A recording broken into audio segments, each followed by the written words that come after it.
So, a song called Straight to Your Heart. And let me tell you something. You know what came straight to my heart? Is the unveiling of this brand new Museum of the American Revolution. And it is beautiful. I've just seen the pictures. And I know the videos that they feature, because essentially what it came about is it was designed to almost be a walkthrough, a movie walkthrough of the American Revolution. It's interactive. It's really cool. But I know the videos are great because my brother was a big part of putting them together, my brother Paul Allman. What a fun project. I'm telling you. Goodness. Donna Lawrence Productions out of Louisville was actually doing all the media production company, and Paul works with them. And Paul's a great idea guy, and they filmed reenactments. They did all kinds of great things that now are featured at the museum. But it's really cool, right? In the heart of the birth of our country, there is the Museum of the American Revolution, AmRev Museum, on Twitter, at AmRev Museum. And you can check that out and hook up and hopefully make it part of your visit when you go up to the cradle of our nation there in beautiful Philadelphia. Scott Stephenson is the Vice President of Collections, Exhibitions, and Programming, and I'm really honored to have you on the show, buddy. How are you? I'm great. It's such a pleasure to be with you right now. Yeah, and I'm sure that my brother Paul really enjoyed working with you. And I know you all have put together a beautiful, beautiful museum there. And I got to tell you, when it comes to what you all did to make this happen, this was quite the project.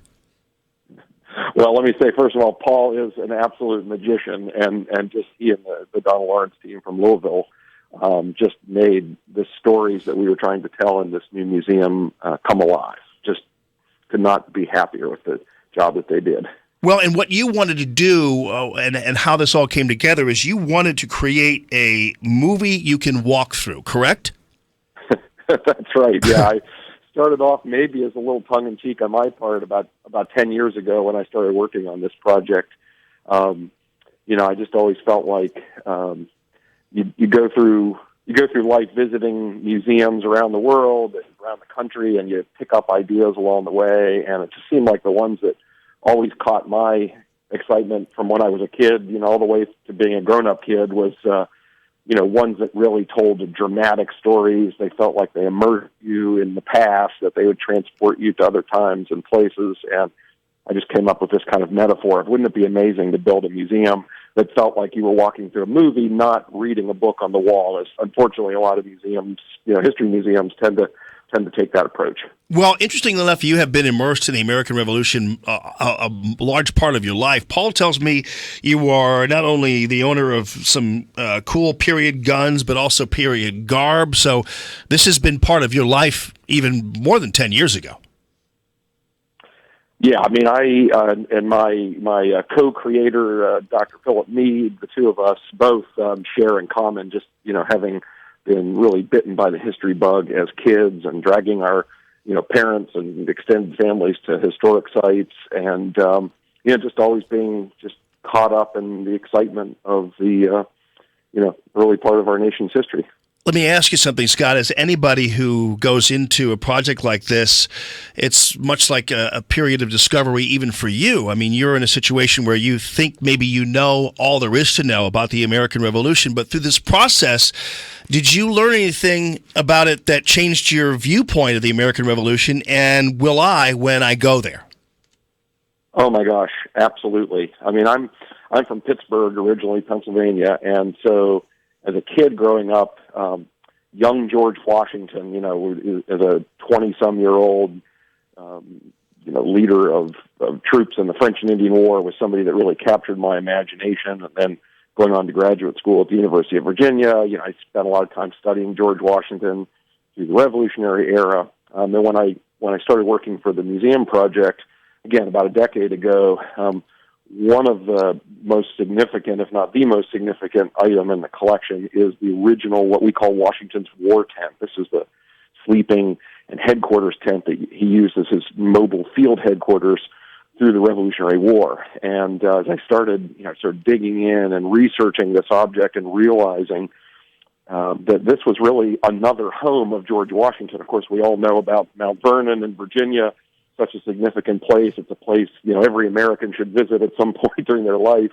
But this was literally another home of George Washington that was a piece of architecture that was the location for some amazing moments, both high and low moments of the Revolutionary War.